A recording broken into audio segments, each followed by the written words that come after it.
Partimos agora para viagens planetárias. Começa a última fronteira. Vamos à conversa com o Miguel Gonçalves, coordenador da Sociedade Planetária. Miguel, hoje para nos começares por falar sobre raios-x, que mistérios há por desvendar? O mistério começa da seguinte maneira. Ainda bem que os nossos olhos não conseguem, ainda bem, se calhar, talvez não conseguem captar a radiação do raio-x, porque senão, à noite, nós estaríamos a olhar para o céu e víamos que ele estava muito iluminado. E porquê? Por algo que nós conhecemos desde o início da década de 60, com aquilo que os astrónomos chamam uma radiação de raio-x difusa. Ou seja, há uma espécie de um manto de raio-x que cobre a Terra, que nós conseguimos captar aqui na Terra, e desde a década de 60 que a questão é, de onde é que aquilo vem? Por uma outra razão, é que nós sabemos que, ainda por cima, a radiação de raio-x de baixa energia, como é este o caso, nesta imagem é o que está a vermelho, este tipo de radiação é facilmente absorvida pelo espaço interestelar e, portanto, os astrónomos começaram por dizer que, bom, se isto tem uma origem fora do nosso sistema solar, não pode estar muito longe, porque senão a própria galáxia absorve este tipo de radiação. Portanto, a primeira indicação, a primeira teoria dizia mais ou menos que isto se calhar vem de uma espécie de uma bolha de gás quente, deve estar a aproximadamente 100, 200, 300 anos-luz da Terra. E essa teoria prevaleceu durante algum tempo, ainda sempre com algumas partes mais ou menos mancas nesta teoria. Sobretudo porque mais tarde descobriu-se que no próprio sistema solar, portanto aqui neste nosso bairro planetário, digamos assim, temos também emissão precisamente deste tipo de raio-x de baixa energia. Quando, por exemplo, os cometas são atingidos, digamos assim, pelo vento solar, o vento da nossa estrela, este vento da nossa estrela também, quando passa nas partes mais elevadas das atmosferas dos planetas, também emite raio-x, e mesmo no espaço entre os planetas, quando o vento solar bate em hidrogênio e hélio neutro, também há uma libertação de raio-x.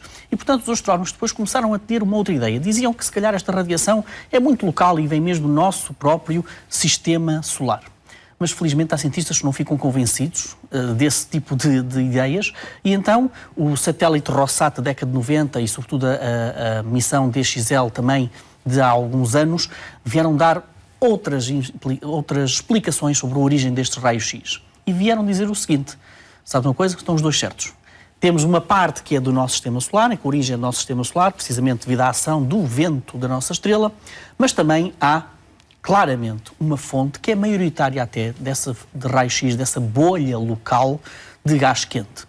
A história da bolha local é muito interessante, porque diz mais ou menos o seguinte, diz que há cerca de 20 milhões de anos nós tivemos uma explosão de uma supernova, portanto uma estrela de grandes dimensões que rebentou no final da sua vida e que limpou, criou uma cavidade, digamos assim, numa zona ampla de vários anos-luz que atinge não só o Sol, mas também algumas estrelas mais próximas.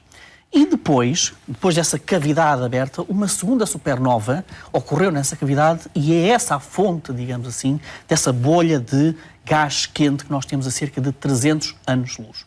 Quão quente? Cerca de 1 milhão de graus. E o estudo que foi apresentado na semana passada diz que 40% desses raios-x misteriosos vêm do nosso sistema solar e a grande maioria, 60%, vem precisamente dessa bolha de gás quente. Portanto, isto é uma maneira também de nós conhecermos um bocadinho melhor as redondezas do nosso Sol, do nosso próprio sistema solar. Miguel, hoje trazes-nos também histórias de luas. Histórias líquidas. E vamos começar por um estudo que foi apresentado, repara como é bonita a política científica, um estudo apresentado por cientistas dos Estados Unidos, da China e do Japão, e que vem criar novas dúvidas sobre a Lua e sobre a formação da Lua e a estrutura interna da Lua. Basicamente, eles começaram a olhar para as leituras do campo gravítico da Lua e encontraram ali grandes problemas. Grandes problemas porque a gravidade da Lua, o campo gravítico da Lua, diz-nos que a Lua não pode ser, de acordo com esta teoria, não pode ser totalmente sólida desde a superfície até ao núcleo. Porquê? Porque, basicamente, o núcleo tem uma velocidade de rotação e as camadas imediatamente acima do núcleo da Lua terão que ter outro tipo de rotação, terão que ser constituídos por outro tipo de materiais, noutros estados, para que possam coincidir, de facto, a teoria com a prática, ou seja, as leituras gravíticas com o modelo. Então, este modelo computurizado, feito por estes cientistas, diz-nos mais ou menos o seguinte, é que por cima do núcleo, ou melhor, a envolver o núcleo da Lua, tem que ter uma camada líquida. Uma camada, pelo menos, com um nível de viscosidade muitíssimo baixo. E só assim é que é possível entender o campo gravítico da Lua. Então estamos a falar de uma camada líquida que estará entre os 350 a 500 km a contar do centro da Lua e, dessa maneira, lança novas dúvidas sobre a formação da Lua, porque o que nós julgávamos sobre a Lua é que a Lua é demasiado pequena para que, ou melhor, é suficientemente pequena para depois no início da sua formação, ela rapidamente tornou-se numa rocha sólida. Muito rapidamente. E, portanto, os modelos que nós tínhamos contemplavam precisamente essa teoria de que era sólida até ao interior, devido ao próprio tamanho da própria Lua. Agora, este modelo diz-nos que não. Isto para bater certo a teoria com a prática, então temos que ter ali, à volta do núcleo, uma camada líquida. Esta é a vingança também da Terra, porque a explicação, precisamente para essa camada mais líquida, vem da força da gravidade, da fricção que a própria gravidade cria na Lua. A Lua, enfim, nós conhecemos as marés provocadas na Terra, são provocadas, ou melhor, que nós vemos na Terra são provocadas pela Lua, e precisamente esse fenómeno dá-se na Lua e consegue derreter, devido à temperatura que cria essa fricção, por cima do núcleo, e derrete, portanto, essa camada que está por cima do núcleo e torna líquida.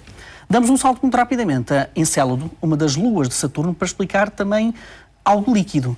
É que a sonda Cassini, que esteve durante 7 anos a observar a zona do hemisfério sul de Encélado, nomeadamente as chamadas 4 listras de tigre, que são fendas com nomes curiosos como Damasco, Bagdá, Cairo e Alexandria, e encontrou aquilo que nós estamos a ver. Cada uma destas pontinhas coloridas corresponde a geysers. São cerca de 101 geysers que foram identificados no hemisfério sul de Encélado, e havia uma teoria que tentava explicar estes geysers e que dizia mais ou menos o seguinte: vamos outra vez falar de fricção gravitacional provocada por Saturno. Saturno provavelmente cria ali uma fricção à superfície e que aquece a superfície e aquelas fendas e que dá origem aos geysers. Mas não, a explicação é muito mais interessante.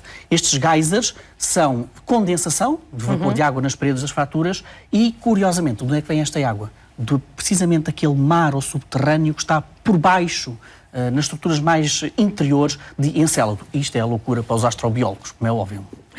Loucura também. 30 segundos, Miguel, para a imagem da semana. É a imagem disponibilizada pela ALMA, a rede de radiotelescópios do ESO, do Observatório Europeu do Sul, e que dá-nos uma viagem até cerca de 4.500 anos-luz, para mostrar um sistema binário de estrelas que foi observado a criar planetas. Tem 2 discos protoplanetários, estas 2 estrelas. Isto é curioso porque a maior parte das estrelas que nós conhecemos não são como o Sol, são sistemas duplos ou triplos. E isto é curioso porque conseguimos ver com um grande detalhe, com o maior detalhe possível até agora, como é que se formam planetas e quão complicado é criar planetas e perceber as órbitas em sistemas duplos de estrelas. Miguel, obrigada e até ao próximo domingo. O Bom Dia Portugal fica por aqui, no canal 1 da RTP. As notícias seguem na RTP Informação. Um bom domingo.